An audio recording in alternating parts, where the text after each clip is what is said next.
Dear students, today's our discussion is about probability. Probability means chance of achieving favorable event. Chance of achieving favorable event. हमारी पसंद का, हमारी favourable चीज का, हमारी चाहत के आने के चांसेस कितने हैं, इसको कहा जाता है प्रोबेबिलिटी। देखिए, जब हम एक कॉइन टॉस करते हैं तो कॉइन में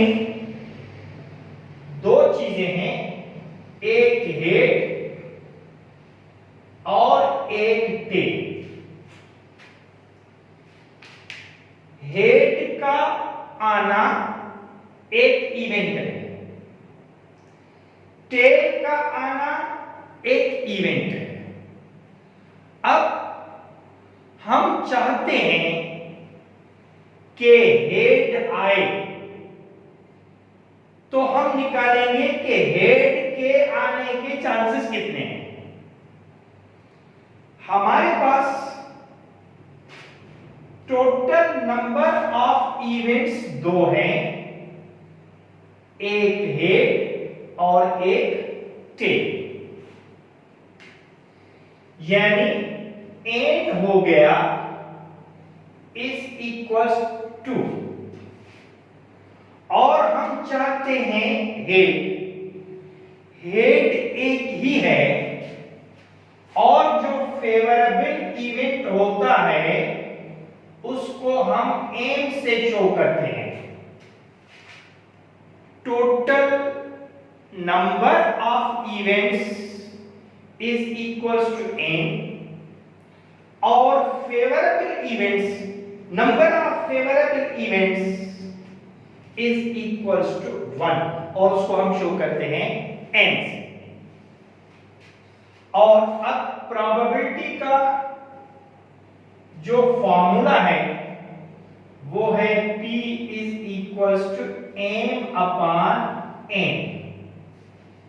Therefore probability is equals to 1 upon 2 or 0.5। ठीक है, हम प्रोबेबिलिटी को आगे जाके मजीद डिस्कस करेंगे। उससे पहले हमारे पास दो काउंटिंग टेक्निक्स हैं जो प्रोबेबिलिटी में यूज होते हैं। Counting techniques,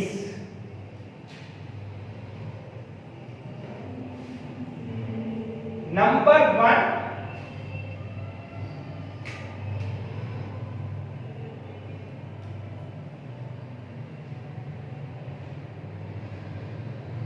permutation.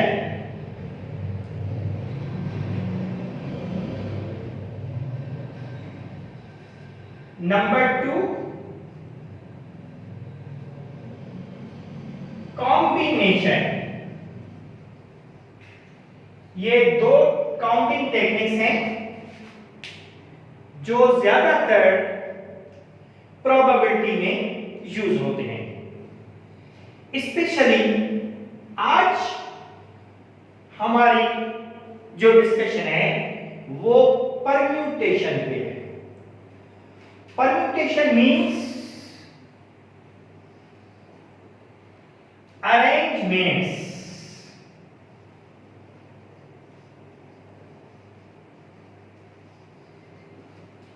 हम सपोज करें कि हमारे पास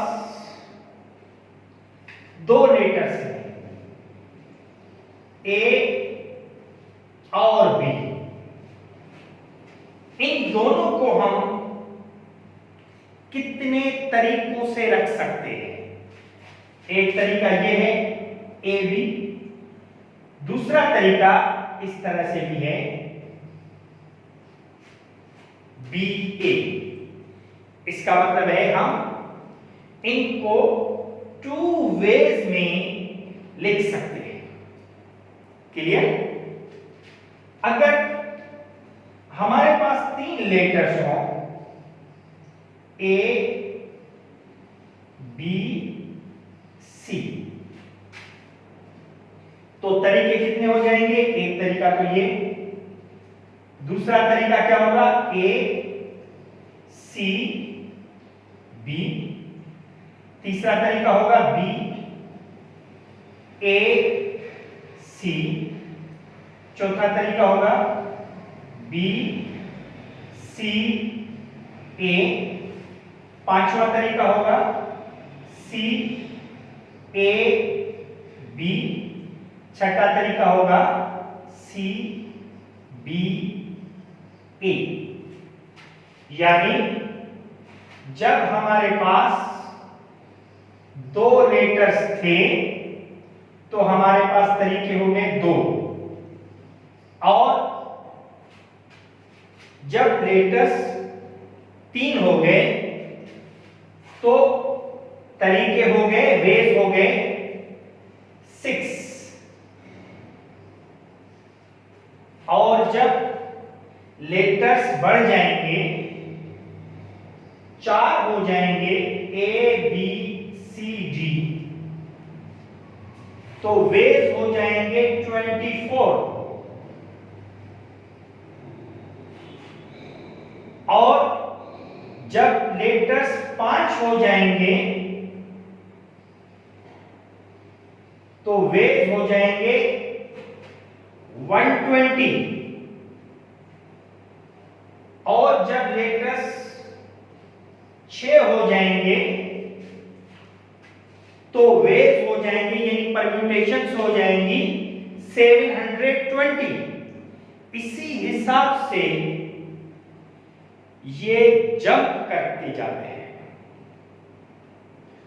तो हमें चाहिए फॉर्मूला, क्योंकि 2 तक तो हम सॉल्व कर सकते हैं, 3 तक कर सकते हैं, 4 तक भी मुश्किल से कर सकते हैं, 5 में बहुत ज्यादा मुश्किल हो जाएगी, 6 में तो और ज्यादा मुश्किल हो जाएगी। ठीक है? तो फिर हम क्या करते हैं? इसके लिए हमें क्या चाहिए? फॉर्मूला चाहिए, और वो फॉर्मूला है permutation P is equals to factorial of n। एक फॉर्मूला ये है जिसमें क्या होगा? n is equals to r। r arrangements, number of arrangements. और दूसरा फॉर्मूला है P is equals to factorial of n upon factorial of n minus r। इसको हम इस तरह से भी शो कर सकते हैं, PNR।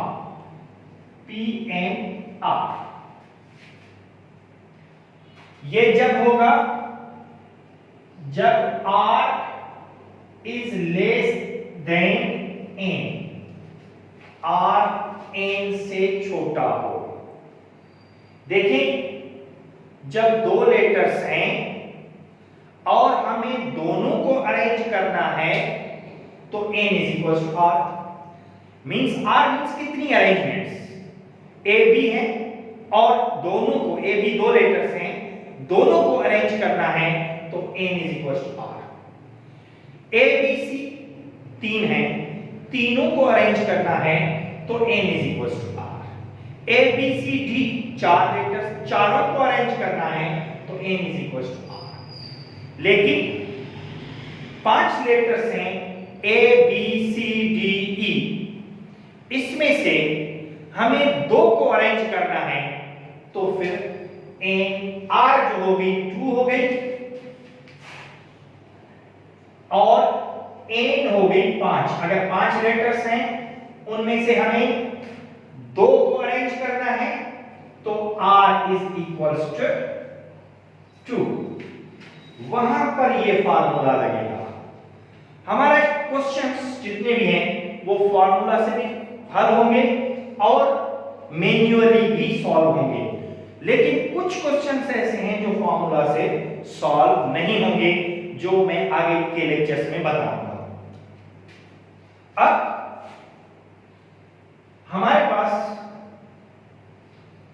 कुछ क्वेश्चंस ऐसे होते हैं जिसमें डिफरेंट चीजें होती हैं। जैसे मैंने एक क्वेश्चन लिखा है, अ मैन हैज 4 सूट्स। एक आदमी के पास 4 सूट्स हैं, 3 टाइज, 3 टाइज हैं and 2 pairs of shoes, 2 pairs of shoes के हैं। In how many ways can he dress up? कितने तरीकों से ही ड्रेस अप हो सकता है? तो अब यहां पर क्या है, सूट्स अलग हैं, टाइज अलग हैं, शर्ट्स अलग हैं, और जो है 4 suits, 3 ties, 2 pairs of shoes, और सॉरी टाइज के बाद आप 5 शर्ट्स बीच में होता है। अब ऐसे क्वेश्चंस में हम क्या करते हैं कि मल्टीप्लिकेशन का रूल यूज करते हैं। अब क्या होगा कि इसको जब हम सॉल्व करेंगे तो ये क्वेश्चन मैन्युअली सॉल्व होगा, ये फार्मूला से नहीं होगा। किस तरह होगा? पहली पॉइंट लिखेंगे 4 suits means 4 options are veg.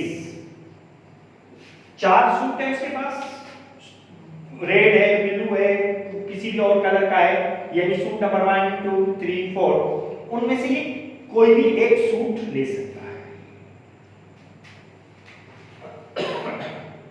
मतलब इसके पास 4 चॉइसेस हैं। कितनी है? 4 चॉइसेस हैं, आर 4 चॉइसेस। इसके पास 3 टाइज हैं, 3 ties means 3 options are ways are choices।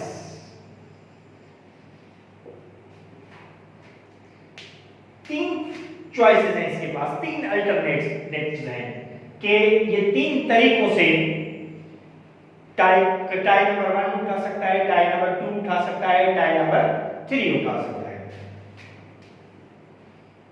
Number 3rd point होगी 5 shirts. 5 shirts means 5 options are veg.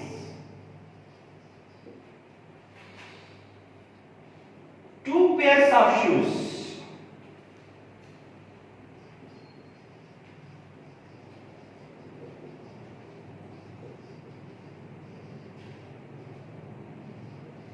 means 2 options are are choices. अब सॉल्व होगा total ways is equals 4 multiply by 3 multiply by 5 multiply by 2। Therefore, total waste is equals 4 3s are 12, 12 5s are 60, 62s are 120 ways। ये explanation manual के questions में आपको देनी पड़ेगी और इस तरह के क्वेश्चंस फॉर्मूला से नहीं होंगे। अब दूसरा क्वेश्चन हम सपोज करें कि कहते हैं in how many different ways a letter ABC can be arranged। एक लेटर, ये लेटर्स ABC, हमारे पास लेटर्स कितने हैं A B C, ठीक है। अब तीनों को अरेंज करना है तो हम बॉक्सेस बनाते हैं। First place, second place, third place. ये फर्स्ट प्लेस है, ये सेकंड प्लेस है, ये थर्ड प्लेस। फर्स्ट प्लेस के लिए हमारे पास 3 ऑप्शंस हैं। सेकंड प्लेस के लिए 2 ऑप्शंस हैं। थर्ड प्लेस के लिए 1 ऑप्शन है। इस जगह पे हम ए भी रख सकते हैं, बी भी रख सकते हैं, सी भी रख सकते हैं। इस जगह पर ए उठा के रखें, बी उठा के रखें, सी उठा के रखें। जब एक हमने उठा के रख लिया तो अब बाकी हमारे पास इस जगह के लिए कितने बचे? 1 2। अब इनमें से भी कोई एक उठा के रख लिया तो बाकी क्या बचा? 1 बचा। इस प्लेस के लिए हमारे पास एक ही ऑप्शन रहेगा। हम लिखेंगे for first place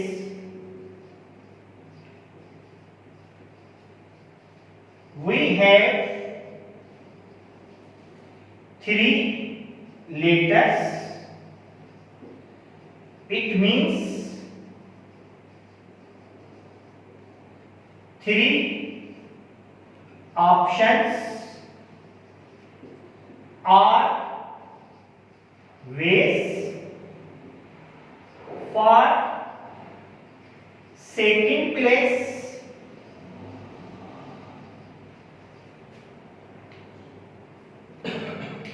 we have 2 options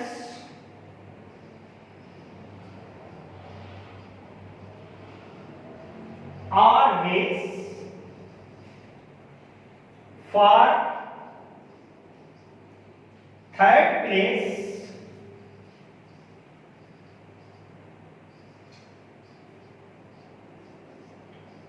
we have only 1 option R with. Therefore total ways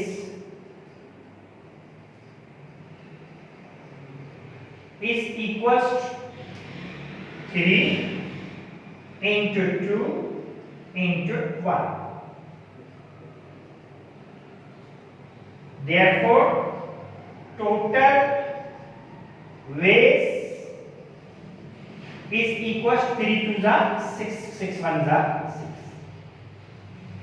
इसमें वेज लिखना आखिर में जरूरी होता है। क्लियर? और इसी क्वेश्चन को अगर हम फार्मूला से सॉल्व करते हैं तो क्या होगा? पी एन आर, पहले हम इसको अरेंज करेंगे। n is equal to 3, r is equal to 3। इसका मतलब है n is equal to r, क्योंकि 3 लेटर्स हैं और तीनों को अरेंज करना है। तो फार्मूला होगा P N R is equal to factorial of n। p 3 is equals to factorial of 3. p 3 is equals to 3 into 2 into 1. तो p 3 is equals to 3 2 जा 6 1 जा 6 ways। दोनों मेथड्स सही हैं और n is equal to r। जब n बराबर है r के तो हम ये फार्मूला यूज करते हैं। क्लियर? अब उसके बाद है तीसरा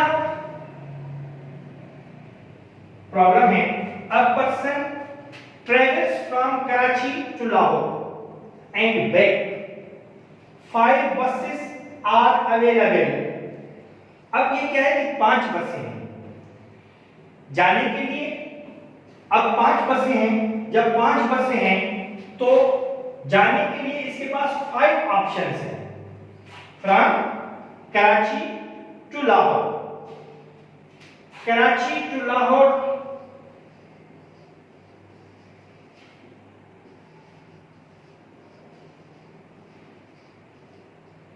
फाइव बसेस मींस 5 ऑप्शंस। फिर ये वापस आता है तो पहले क्वेश्चन में क्या है कि ये उस बस में वापस आना नहीं चाहता है जिसमें ये गया है। इसका मतलब ये हुआ कि वापसी में इसके पास ऑप्शंस हैं लाहौर टू कराची, 4 बसेस यानी 4 ऑप्शंस। तो क्या होगा? Total ways is equals to 5 into 4 यानी 20 वेज। 20 तरीके हैं कि ये उसको यूज कर सकता है। बस नंबर 1 से जाए और बस नंबर 2 से वापस आए, बस नंबर 1 से जाए, बस नंबर 3 से वापस आए, बस नंबर 1 से जाए, बस नंबर 4 से वापस आए, बस नंबर 1 से जाए, बस नंबर 5 से वापस आए। लेकिन ऐसा नहीं होगा कि बस नंबर 1 में जाए और 1 में ही आए, या 2 में जाए और 2 में ही आए। क्लियर?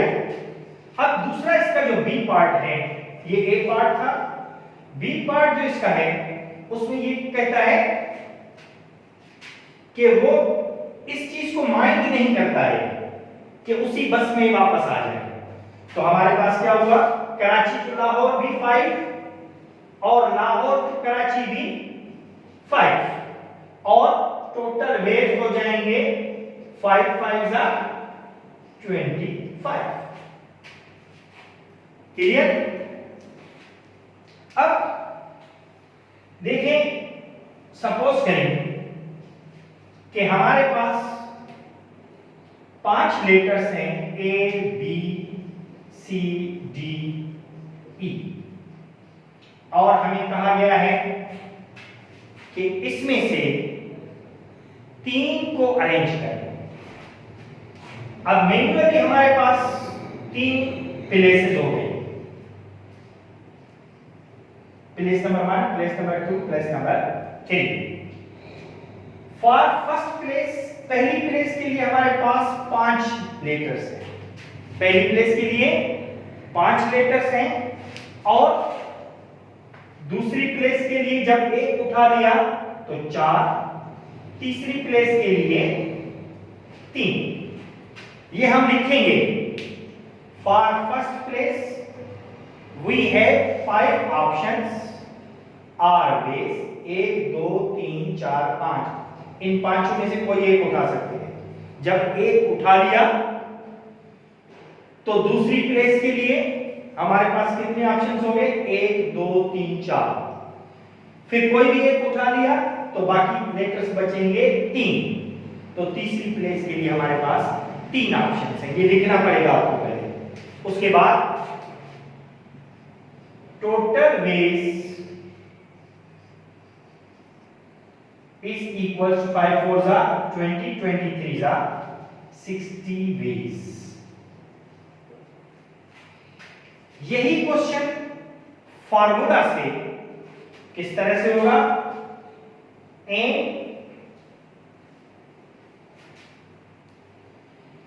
is equals to 5 जब ये a b c d और e हो।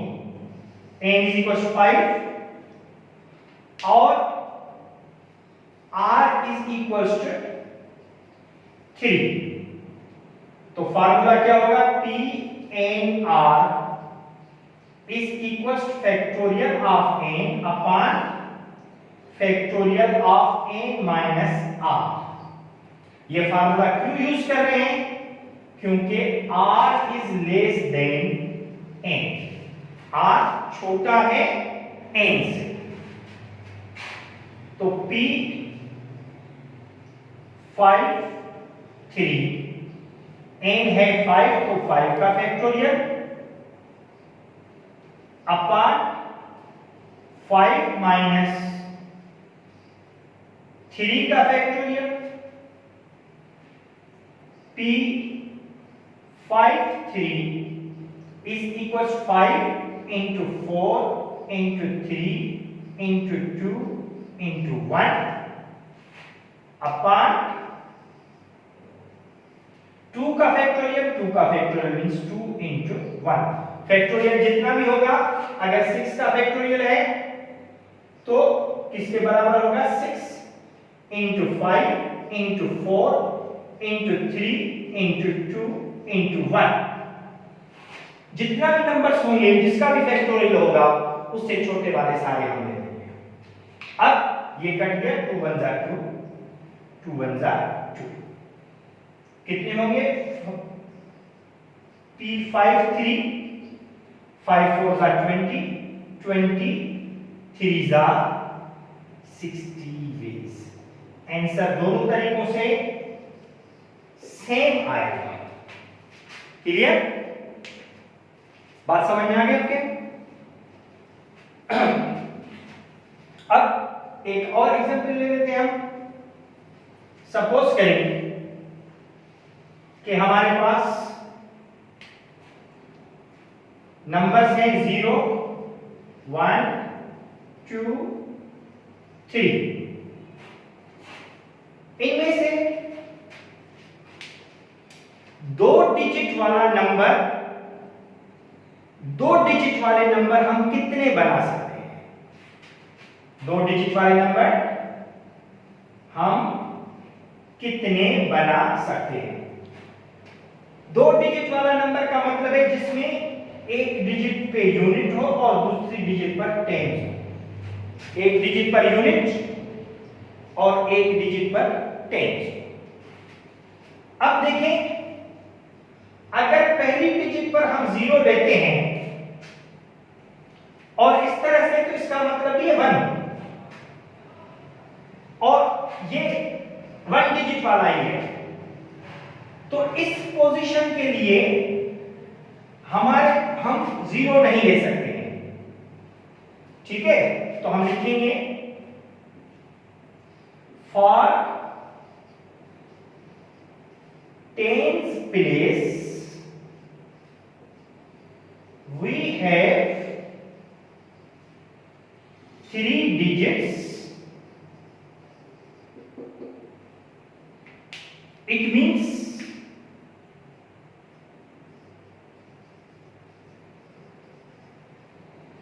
3 ways are options. For unit place, अब देखें इसके लिए तो जीरो हम नहीं ले सकते हैं, इसका मतलब है 1 2 3, इन तीनों में से 1 भी ले सकते हैं, 2 भी ले सकते हैं, 3 भी ले सकते हैं।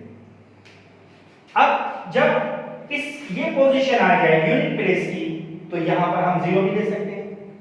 तो इसका मतलब है जो एक डिजिट हमने उठा लिया उसकी जगह पे जीरो आ गया।